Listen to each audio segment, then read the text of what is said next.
So in the first video of these Telecaster comparisons, I compared new strings versus old strings in this Callaham string through body bridge. And I mentioned this week I'll be comparing that same Callaham bridge with this Wilkinson string through that also has the capacity to do top load in this Tele. Part of the reason I wanted to do top load in this comparison is because changing the bridge pickup in a Telecaster, you have to really do a lot to get the bridge up and then get the pickup out of it. So I figured with top load, I could just take the bridge up while the strings are loosened and I wouldn't have to change the strings through so many different bridge pickups, which I'll be comparing in the next video. This is the Lollar 52 set in this guitar, and I'm using DR Pure Blues strings 10 to 46. And I made sure the string action was the same, the pickup height is the same, and I'm going to try my best to play all these parts the same way. If you like these kind of videos, please subscribe and like and comment on the video. Let me know what you think between the differences between these bridges. I know people have done these kinds of comparisons before. I wanted to see for myself what the differences were between top load, string through, and two different bridges. So let me know what you think, and let's get into some tones.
All right, so as I said in the intro, the reason I wanted to do the top load comparison with these three is I really was trying to facilitate an easier change between all the Telecaster pickups when I do all the Lollar Tele pickups in the next couple of videos. The possible upside of all this is that if I like the Wilkinson more than the Callaham, that would save me some money because I could just basically sell the Callaham that I have and save some money because the Wilkinson's a lot cheaper than the Callaham. So does the Callaham sound good enough to be worth the price difference? I don't think so, but I do like the Callaham more. It's a little bit heavier, as you can see on the scales. There's a little bit more oomph in the Callaham that I wasn't quite getting from the Wilkinson. And in top load, it did feel a little bit more slinky, which is not really what I'm looking for in a Telecaster. I think this comes down to the kind of difference that most people wouldn't even hear, even as a guitar player, if they were listening to a sample. I don't think they would ever say, oh, that's a top load, and I think that that's maybe a Wilkinson. There's no way you could hear that.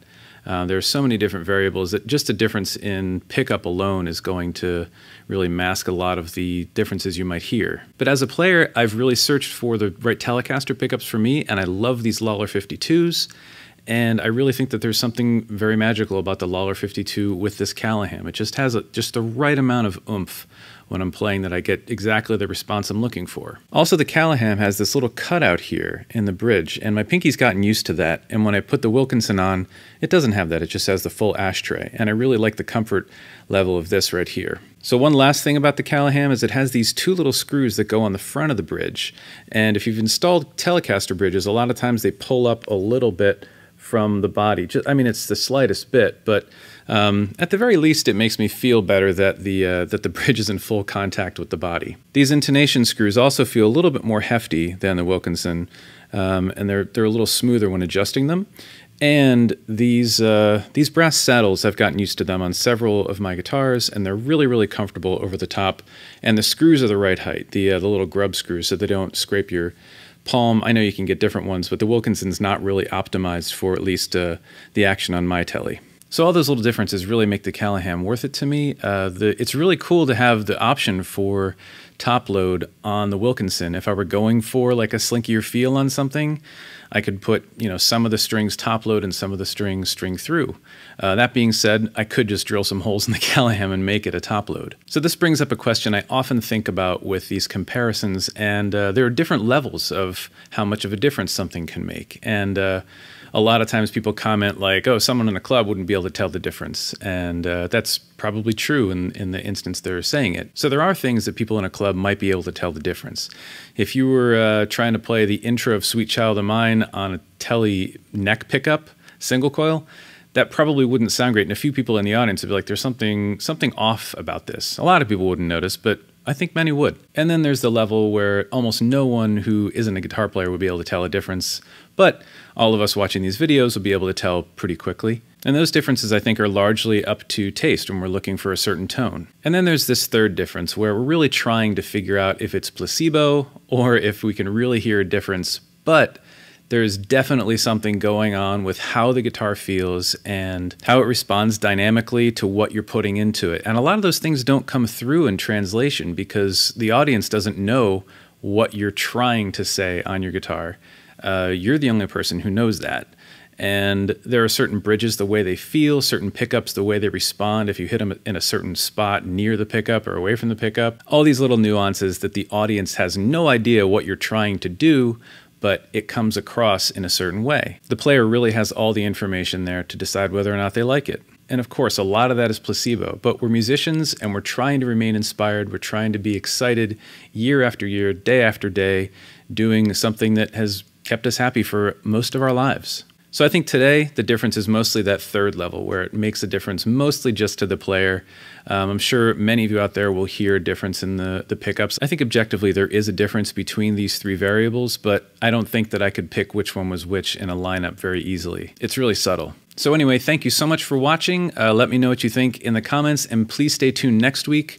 I'm going to do the first of 2 of the Lollar Telecaster pickup videos. There are a lot of pickups that I have to go through, and it's going to have to be 2 videos. So yeah, I'll see you next time. Stay warm if you're in Texas or someplace else horribly cold, and take care. Bye.